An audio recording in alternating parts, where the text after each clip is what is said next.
சில முக்கியமான தகவல்கள் நமக்கு கிடைத்திருக்கின்றன. அதை பற்றி தான் நாம இன்னைக்கு இந்த வீடியோவில் பேச இருக்கின்றோம். என்ன தகவல் அப்படின்னு கேட்டீங்க அப்படின்னு சொன்னா, 41 பேர் அநியாயமாக மரணம் அடைந்தார்கள் அல்லவா கரூரில். அவர்களுடைய குடும்பத்தினரை நேரில் சந்தித்து திரு விஜய் அவர்கள் ஆறுதல் சொல்ல இருப்பதாக முதல்ல சில தகவல்கள் வெளியாகின. அதன் பிறகு இல்ல கரூரில் அவர் செல்வதற்காக டிஜிபி அலுவலகத்திடம் பாதுகாப்பு கேட்டதாக சில தகவல்கள் வெளியாகின. அதன் பிறகு இல்ல கரூர்ல ஒரு மண்டபத்துல வச்சு அவர் எல்லாரையும் மண்டபத்துக்கு கூட்டு வராரு, மண்டபத்துல வச்சு எல்லாரையும் சந்திக்க இருக்கிறார் என்பது போன்ற சில தகவல்கள் வெளியான நிலையில் நேற்று முன்தினம் வேற மாதிரியான சில தகவல்கள் வெளியாகின. இல்ல கரூர்ல இல்லைங்க, நாமக்கல்லில் வைத்து விஜய் அவர்கள் பாதிக்கப்பட்ட குடும்பத்தினரை சந்திக்க இருப்பதாக தகவல்கள் வெளியாகின. இதற்கு மத்தியில் சில தகவல்கள் எவ்வாறு வெளியாகின அப்படின்னு கேட்டீங்கன்னா, விஜய் அவர்களை நேரில் சந்தித்து பனையூர் இல்லத்திற்கே நேரில் வந்து சந்தித்து தயவு செய்து நீங்க எங்களுக்கு ஆறுதல் சொல்லுங்க, உங்க ஆறுதலை பெற்றுக்கொண்டு நாங்க ஊருக்கு போறோம் அப்படின்னு சொல்லி அந்த இறந்து போன குடும்பங்களை சேர்ந்தவர்கள் எல்லாம் வந்து அவரை தேடி வந்து விஜயிட தேடி வந்து ஆறுதலை வாங்கிக்கிட்டு போலாம் அப்படிங்கிற மாதிரி சில தகவல்கள் வெளியாகின. இப்ப பல தகவல்கள் பல்வேறு இடங்களிலிருந்து இவ்வாறு வெளியான நிலையில் தற்போது இறுதியாக கிடைத்திருக்கக்கூடிய தகவலின் அடிப்படையில் விஜய் என்ன செய்ய போறாரு அப்படின்னு கேட்டீங்கன்னா, அதைத்தான் நாம இன்னைக்கு இந்த வீடியோவில் பேச இருக்கின்றோம். தகவல் வெற்றி கழகம் என்று மாறி நிற்கிறது தமிழக வெற்றி கழகம். அதை பத்தி பேச இருக்கிறோம். அதை விட கூடுதலாக சிபிஐக்கு இந்த வழக்கை கொடுத்தவுடன் நீதி வெல்லும் என்றெல்லாம் விஜய் அவர்கள் அவருடைய சமூக வலைதளங்களில் பதிவிட்டார். இப்ப சிபிஐ வந்து எஃப்ஐஆரை வந்து தாக்கல் பண்ணியிருக்காங்க. அந்த எஃப்ஐஆர்லயும் புசி ஆனந்த் இவங்க பேரெல்லாம் அதுலயும் இருக்குது. சிபிஐ தாக்கல் செய்த எஃப்ஐஆர் விஜய்க்கு சிக்கலை தருமா அப்படிங்கறத பற்றியும் விரிவாக இந்த வீடியோவில் பேசலாம். வீடியோக்குள் செல்வோம். அனைவருக்கும் வணக்கம். இது தமிழ் கேள்வி. மீண்டும் உங்களை சந்திப்பதில் மிக்க மகிழ்ச்சி. நான் செந்தில் வேல்வீச்சு. தமிழ் கேள்வியை மறக்காம சப்ஸ்கிரைப் செய்து பாருங்கள். உங்கள் பேராதரவை தாருங்கள் என்று மிகுந்த அன்போடு கேட்டுக்கொண்டு வீடியோக்குள்ள போகலாம். அதாவது பல்வேறு தகவல்கள் பல்வேறு இடங்களில் இருந்து தொடர்ச்சியாக வந்து கொண்டிருந்த நிலையில் முதலில் வந்த தகவல் உறுதிப்படுத்தப்பட்ட தகவலா, கடைசியில வந்த தகவல் உறுதிப்படுத்தப்பட்ட தகவலா, இடையில் வந்த தகவல் உறுதிப்படுத்தப்பட்ட தகவலா என்று எந்த தகவலும் கிடைக்காம பலரும் குழம்பிய நிலையில் நிறைவாக கிடைத்த தகவலின் அடிப்படையில் பனையூருக்கு அவர்களை அழைத்து அவர்களுக்கு நம்ம வந்து ஆறுதலை கொடுத்து அனுப்பலாம், சொல்லி அனுப்பலாம் அப்படின்னு விஜய் முடிவு செய்ததாகவும், ஆனால் ஏற்கனவே உங்களை பனையூர் பண்ணையாருன்னு ஓட்டிக்கிட்டு இருக்காங்க, பாதிக்கப்பட்ட வெள்ளத்தால் மக்கள் பாதிக்கப்பட்டாலும் பனையூருக்கு வந்து ஆறுதலை வாங்கிட்டு போண்டி இருக்குது, நல்லா படிச்சு மார்க் எடுத்த பிள்ளைகளும் உங்களை தேடி வந்துதான் வாங்கிட்டு போண்டிருக்கு வாழ்த்துக்களை, நீங்க என்னங்க வீட்டை விட்டே வெளியில வர மாட்டேங்கிறீங்க, இந்த சின்ன தம்பி படத்துல அந்த குஷ்புவை வீட்டுக்குள்ளேயே வச்சு வளர்ப்பாங்க அண்ணன் தம்பி 4 பேர், அது மாதிரி சின்ன தம்பி படத்துக்கு குஷ்பு மாதிரி ஆயிட்டாரா விஜய் அப்படின்னு பலரும் சமூக வலைதளங்கள்ல கலாய்க்க ஆரம்பிச்சிட்டாங்க. என்னங்க இது வம்பா போச்சு, பிரபு வந்து காப்பாத்தி தான் உங்களை ஊரே சுத்தி காட்டணும் போல இருக்க அப்படிங்கிற அளவுக்கு பங்கமாக எல்லாரும் கலாய்த்த நிலையில ஏற்கனவே மானங்கட்ட கேள்வி கேட்கறாங்க எல்லாரும். எதுல? சோசியல் மீடியாவுல. இதுல வந்து நீங்க வந்து 41 பேர் அநியாயமா செத்துருக்கான், அன்னைக்கு கண்டுக்காம ஓடி வந்துட்டீங்க, பத்திரிகையாளர்கள் கேட்டப்ப கூட நின்னு ஒரு வார்த்தை பேசல, அப்புறம் துக்கம் தொண்டை அடைக்குதுன்னு வீட்டுக்குள்ள உட்காந்துட்டு ஆயுத பூஜை கொண்டாடி சக்கர பொங்கல் சுண்டெல்லாம் தின்னீங்களா அப்படின்னு ஒரு சர்ச்சை எழுந்துச்சு. இப்ப செத்து போனவங்க குடும்பத்தை பனையூருக்கு அழைச்சு ஆறுதல் சொன்னீங்கன்னா அவ்வளவுதான், கட்சிக்காரனே காரி துப்புவான், அதனால நம்ம பனையூருக்கு கூப்பிட வேண்டாம் அப்படின்னு சொல்லியிருக்காங்க விஜய்ட்ட. அப்படி ஒரு தகவல். அப்ப அவரும் கரெக்ட் தான், ஏற்கனவே காரி துப்புறாங்க, கழுவி ஊத்துறாங்க, பனையூருக்கு கூப்பிட்டா தான் சிக்கல், பார்த்தீர்களா பனையூருக்கு அழைத்துத்தான் ஆறுதல் சொல்லுகிறார் அப்படின்னு சொல்லுவாங்க. அதனால நம்ம என்ன செய்வோம், பனையூர்ல இருந்து ரொம்ப தூரம் தள்ளி, எப்படி பனையூர்ல இருந்து ரொம்ப தூரம் தள்ளி இருக்கக்கூடிய மகாபலிபுரத்துல, சார் பிளீஸ், இந்த நீங்க சென்னை அவங்களுக்கு சென்னை தெரியுமா, அதான் சிரிக்கிறீங்க, பனையூர் மகாபலிபுரமும் எவ்வளவு தூரம்னு அவருக்கு தெரியுது அந்த அண்ணாச்சிக்கு, அதான் அவர் சிரிச்சிட்டாரு. அது நடந்து போற தூரம் தானேங்கிற மாதிரி ஒரு அண்ணாச்சி சிரிக்கிறார். பனையூர் மகாபலிபுரம் ஜாலியா வாக்கிங் போற மாதிரி அப்படின்னு நினைக்கிறாரு. சரி இருக்கட்டும் சார், இருந்தாலும் விஜய்க்கு அது ரொம்ப தூரம் இல்லையா? நீங்க யாருன்னு பாக்கணும். இப்ப நீங்க உங்களை வச்சு மனசு வச்சு பேசக்கூடாது. விஜய் யாரு? விஜய் சாதாரண ஆளா? 41 பேர் செத்தா கூட அவங்கதான் வந்து என்ன செய்யணும், ஆறுதல் வாங்கிட்டு போகணும் அப்படிங்கிற அளவுக்கு அவர் ஒரு பெரிய முக்கியமான விவிஐபி இல்லையா? அதனால அவர் என்ன பண்றாரு, பனையூர்லயே வச்சா நம்மளை கழுவி ஊத்துவாங்க, மகாபலிபுரத்துல வைக்கலாம், மகாபலிபுரத்துல வச்சு அவங்களை வந்து நம்ம வந்து சந்தித்து அவங்க எல்லாம் வந்து சரி சார் நீங்க எங்களை ஆறுதல் சொல்லுங்க, நாங்க வந்து ஆறுதல் வாங்கிட்டு போறோம் அப்படின்னு சொல்லிட்டு ஆறுதல் வாங்கிட்டு போயிடுவாங்க அப்படிங்கிற மாதிரி ஒரு திட்டம் தற்போது ஃபைனல் பண்ணப்பட்டிருப்பதாக ஒரு தகவல் வெளியாகி இருக்கிறது. சார் என்ன இளவு சார் இது, எதை கேட்டாலும் தகவல் தகவல்னா எப்படி சார் அப்படின்னா, சார் நாங்களா சார் சொல்றோம், அவங்க கட்சிக்காரங்களே அப்படித்தான் சார் சொல்றாங்க. தகவல் எல்லாமே தகவல் தான். எவனா ஒருத்தன் வெளியில வந்து பேசணும்ல. யாரா ஒருத்தர் எப்பா இப்படி நடக்கு இது நடக்கு இது செய்ய போறோம் கிடையாது. சரி உங்களுக்கு யார் இந்த தகவலை சொன்னா அப்படின்னு கேட்டீங்கன்னா, ஊடகங்கள் எல்லா மெயின்ஸ்ட்ரீம் மீடியாலையும் வந்துச்சு, நீங்க பாக்கலையா? சரி மெயின்ஸ்ட்ரீம் மீடியாவுக்கு யார் சொன்னா அது எனக்கு தெரியாது. அவங்களும் தகவல்னு தான் போட்டாங்க. தகவல் தான், எல்லாமே தகவல் தகவல் தகவல். அதனாலதான் நான் சொன்னேன் இது தமிழக வெற்றி கழகம் இல்லை, இது தகவல் வெற்றி கழகம் அப்படின்னு நான் சொன்னேன். கோவம் வருது, நம்ம என்ன பண்றது? உலகத்துல இப்படி எங்கேயாவது நீங்க கேள்விப்பட்டிருக்கீங்களா?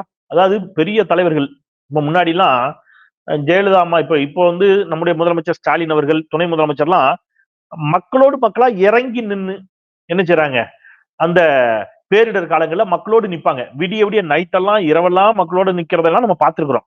ஆனா ஜெயலலிதா அம்மாலாம் அப்படி கிடையாது. அவங்க வந்து என்ன பண்ணுவாங்கன்னா, ஒரு ஹெலிகாப்டர் எடுத்துக்கிட்டு அப்படி நினைச்சுவாங்க, ஹெலிகாப்டர்ல அப்படியே வந்து நினைச்சுவாங்க அந்த பாதிக்கப்பட்ட இடங்களை அப்படி அப்படி பறந்தே மேலே இருந்து அப்படி எட்டி பார்ப்பாங்க. நல்லா தண்ணி நிக்குதே, வெரி குட் அப்படின்னு பார்த்துட்டு போயிடுவாங்க. ஐயா மோடி அப்படித்தான், நீங்க பாத்தீங்கன்னா தெரியும், அதே ஹெலிகாப்டர்ல. அது அவங்க பெரிய தலைவர்கள், அவங்க எல்லாம் ஹெலிகாப்டர்ல போய் பார்ப்பாங்க. இப்ப ஒருபடி மேல போய் இவங்க எல்லாரும் விட பெரிய தலைவர் ஆயிட்டாரு. யாரு? விஜய். ஹலோ சொல்லுங்க, யாரு கட்சிக்காரரா? என்னாச்சு உங்க வீட்டுல எல்லாம் வா? இறந்து விட்டாரா? கட்சிக்காரர் இறந்து விட்டாரா? சரி நீங்க ஒண்ணு பண்ணுங்க, டெட் பாடி எடுத்துட்டு பனையூருக்கு வந்துருங்க. அண்ணே தளபதி மாலை வைப்பாரு, அப்புறம் டெட் பாடியை தூக்கிட்டு போயிடுங்க. பாடியை தூக்கிட்டு வரீங்களா? சரி வச்சிருங்க. ரைட். இப்ப நீங்க யாராவது செத்து போயிட்டாங்க அப்படின்னா ஐயா என்ன பண்ண மாட்டாரு, வீட்டுக்கு போய் மலர் மாலை அதெல்லாம் தூக்கிட்டு நீங்க பனையூருக்கு வந்துடணும். அப்ப நீங்க பனையூர்னு உடையாம கிண்டல் பண்றதுனால பனையூர் வேண்டாம் அப்படின்னு பனையூருக்கு பக்கத்து ஊர் மகாபலிபுரத்துல இப்ப சந்திக்க திட்டம் அப்படின்னு வந்திருக்குது. சரி ரைட், நடக்கட்டும். நாடு நாசமா போயிட்டு இருக்குது. இதுக்கப்புறமும் 10 பேர் நினைச்சான். அதுல வந்து பாருங்க, அண்ணன் விஜய் அதுல செய்யறது ஒரு அப்படின்ட்டு அதுக்கு ஒரு 10 பேர் வர்றான். அது அது என்னன்னு கேட்டீங்கன்னா எனக்கு சிரிப்பு தாங்க முடியல. இப்ப புதுசா கிளப்பியிருக்கானுங்க. என்னன்னு கேட்டா அந்த சிபிஐ விஷயத்துக்குள்ள வரேன், அதுக்குள்ள இப்ப புதுசா கிளப்பியிருக்கான். என்ன சொல்றான், கரூர்ல மண்டபம் கேட்டாங்களாம். மண்டபம் கிடைக்கிறதுல சிக்கல் இருந்துச்சான். சரி, நாமக்கல்ல மண்டபம் கிடைச்சிருச்சான். ஆமா, கரூருக்கு நாமக்கலுக்கு எவ்வளவு தூரம்? பக்கம் தான். இப்ப நாமக்கல்ல மண்டபம் கிடைச்சிருச்சு. ஆனா நாமக்கல்லையா வைக்கிறது? பாதிக்கப்பட்டவங்க எங்க இருக்காங்க? கரூர்ல தானே இருக்காங்க. அப்ப வச்சா கரூர்ல தான் வைக்கணும்னு உறுதியா யார் நின்னாலாம்? விஜய் அவர்கள் அதுல உறுதியா நின்னாராம். ஆமா, விஜய் அண்ணா அதில் உறுதியாக நின்றிருக்கிறார். இல்லங்க கரூர்ல வைக்க முடியாதுங்க, நாமக்கல்ல வேணா வைக்கலாம் அப்படின்னு சொன்னதை அடுத்து, அப்படியா அப்படின்னா ஒண்ணு பண்ணுவோம், நாமக்கல்ல வைக்க வேண்டாம், நீங்க வந்து கரூருக்கு பக்கத்துல நாமக்கல் இருக்கு, அங்க போக முடியாது. அதனால எங்க வீட்டுக்கு பக்கத்துல பனையூருக்கு பக்கத்துல மகாபலிபுரம் இருக்கு, நீங்க என்ன பண்ணுங்க மகாபலிபுரத்துக்கு கூட்டு வந்துருங்க அப்படின்னு சொல்லிட்டாராம். அவர் மகாபலிபுரத்துல வைக்கிறதுக்கான காரணம்னு சொல்லி இது ஒரு காரணமா சொல்றாங்க. அதாவது நாமக்கல்ல வைக்க கூடாது அப்படிங்கிறதுக்காக மகாபலிபுரத்துக்கு கூட்டு வராராம். டேய் என்னடா இது, சை இதெல்லாம் ஒரு கதைன்னு வெக்கம் இல்லாம வெளியில வந்து சொல்லிக்கிட்டு இருக்கீங்களடா. சமூக வலைதளங்கள் இப்படி ஒரு கதை. ரைட், ஓகே இருக்கட்டும். இப்ப நீங்க நான் சொல்றேன் என்ன பாருங்க, இப்ப கவுன்சிலர் கூட ஆகல என்ன விஜய்.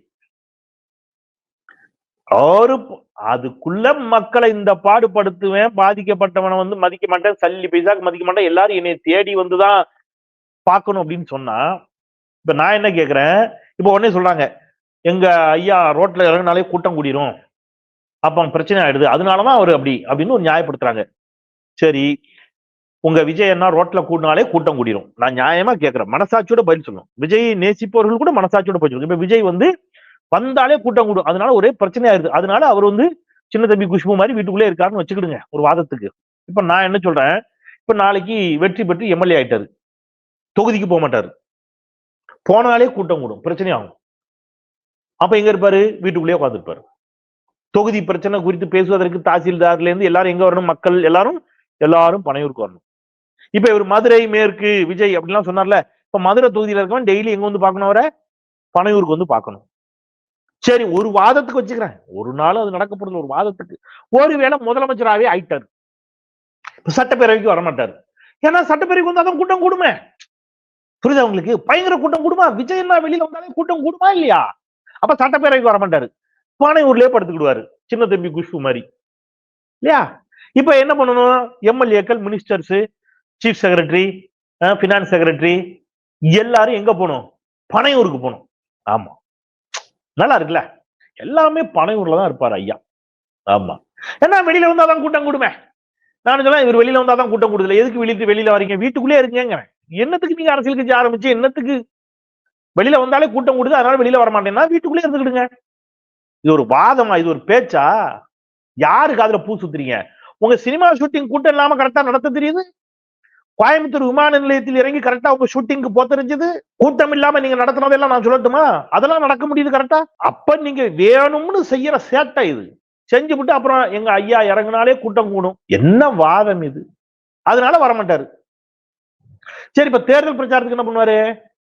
எப்படி ஹெலிகாப்டர்ல பறந்து மேலே இருந்தே கையை காட்டிக்கிட்டே போறா? தனி ஹெலிகாப்டர்லாம் ஏதோ கேட்டிருக்குதா செய்தி வந்துச்சு. எல்லாம் தகவல் தான், தகவல். ஹெலிகாப்டர்ல இருந்து மேல இருந்து அப்படியே துண்டு பிரசுரத்தை வீசிட்டு நான் தான் அப்படின்னு இந்த ஜெயலலிதாமா ஹெலிகாப்டர் பறக்கும் போது அதிமுக அமைச்சர்கள்லாம் ஹெலிகாப்டர் பார்த்து கும்பிடுவாங்க. கார்ல போனாங்கன்னா டயரை பார்த்து கும்பிடுவாங்க. ஹெலிகாப்டர்ல போனா மேல வானத்தை பார்த்து கும்பிடுவாங்க. அந்த மாதிரி விஜய் வந்து ஹெலிகாப்டர்ல பாரு, மக்கள் எல்லாம் தான் விஜய் போன ஹெலிகாப்டர் வணக்கம் அப்படின்னு விஜய் போன ஹெலிகாப்டருக்கு வணக்கம் வைக்கணும்னா என்னடா நடக்குது இந்த நாட்டுல? மக்களோடு மக்களாக நிற்பவனை எல்லாம் கேலி பேசுறீங்க, கிண்டல் பண்றீங்க. துயரத்தில், மகிழ்ச்சியில், முன்னேற்றத்தில் எல்லாத்திலையும் நல்லது கெட்டது எல்லாத்திலையும் கூட வந்து நிக்கிறவங்களை எல்லாம் கேலி கிண்டல் பேசிக்கிட்டு சின்ன தம்பி குஷ்பு மாதிரி வீட்டுக்குள்ளேயே உட்கார்ந்து இருக்கிற ஒருத்தரை வந்து நீங்க வந்து தலைமையில தூக்கி வச்சுட்டு ஆடுவீங்கன்னா, நான் சிபிஐ விஷயத்தை சொல்லிட்டு முடிச்சிடறேன். இப்ப சிபிஐ இப்ப என்ன சொன்னாங்க? நீதி வெல்லும் அப்படின்னாங்க. இப்ப சிபிஐ கரூர் நீதிமன்றத்தில் தாக்கல் செய்யப்பட்டுள்ள சிபிஐயினுடைய முதல் தகவல் அறிக்கையில் A1 யாருன்னு கேட்டீங்கன்னா மேற்கு மாவட்ட செயலாளர் மதியழகன். அவர் தான் காவல்துறை கைது பண்ணிச்சு, இப்ப பிணையில வந்திருக்கிறாரு. அந்த மேற்கு மாவட்ட செயலாளர் மதியழகன், A2 புசி ஆனந்த், A3 நிர்மல் குமார் ஆகியோர் மீது வழக்கு பதிவு செய்யப்பட்டுள்ளதாக தகவல். அதுவும் தகவல் தான். அப்ப நான் காவல்துறை தரப்புல இதை விசாரிச்சேன். அவங்க தெளிவா எடுத்து சொல்லிட்டாங்க. இது என்னன்னு கேட்டீங்கன்னா, பல பேர் சிபிஐ வந்து எஃப்ஐஆர் வந்து இவங்க பேர்ல போட்டதா சொல்றாங்க. இந்த வழக்கை பொறுத்தவரை ஏற்கனவே தமிழ்நாடு காவல்துறை வழக்கை விசாரிக்க தொடங்கி ஒரு எஃப்ஐஆர் போட்டாங்க. சிபிஐ திருப்பி வந்துச்சுனாலும் அந்த எஃப்ஐஆர் தான் கண்டினியூ பண்ண முடியும். அந்த எஃப்ஐஆர் அப்படியே அவங்க என்ன செஞ்சுப்பாங்க? கையில் எடுத்து அந்த எஃப்ஐஆர் அவங்க ஒரு டேட் போட்டு அவங்க என்னைக்கு வந்து விசாரிக்க தொடங்குகிறார்களோ அந்த டேட்ல இருந்து அவங்க நினைச்சுவாங்க அந்த எஃப்ஐஆர் கையில் எடுத்து விசாரிக்க தொடங்குவார்கள். எனவே இது சிபிஐ புதிதாக பதிந்த எஃப்ஐஆர் அல்ல, தமிழ்நாடு காவல்துறை பதிந்த எஃப்ஐஆர். அதைத்தான் சிபிஐ விசாரிக்கும். இதுதான் சட்ட ரீதியாக இருக்கக்கூடியது. இனிமே அடுத்த சார்ஜ் ஷீட் குற்றப்பத்திரிகை தாக்கல் செய்யப்படுகின்ற பொழுது கூடுதலா இந்த எஃப்ஐஆர்ல யாரையாவது ஆட் பண்றாங்களா அப்படிங்கறதெல்லாம் நம்ம பொறுத்திருந்து பார்க்கலாம். அதனால சிபிஐக்கு போன உடனேயே தனக்கு சாதகமான ஒன்று நடக்கும் அப்படின்னு விஜய் எதிர்பார்த்தார் என்று சொன்னால் சிபிஐயை வைத்து பாஜக என்னவெல்லாம் செய்யும் என்பதற்கு இந்தியா முழுவதும் பல்வேறு சான்றுகள் இருக்கின்றன. அது விஜய்க்கும் நன்றாகவே தெரியும் என்று நினைக்கிறேன். ஒன்று.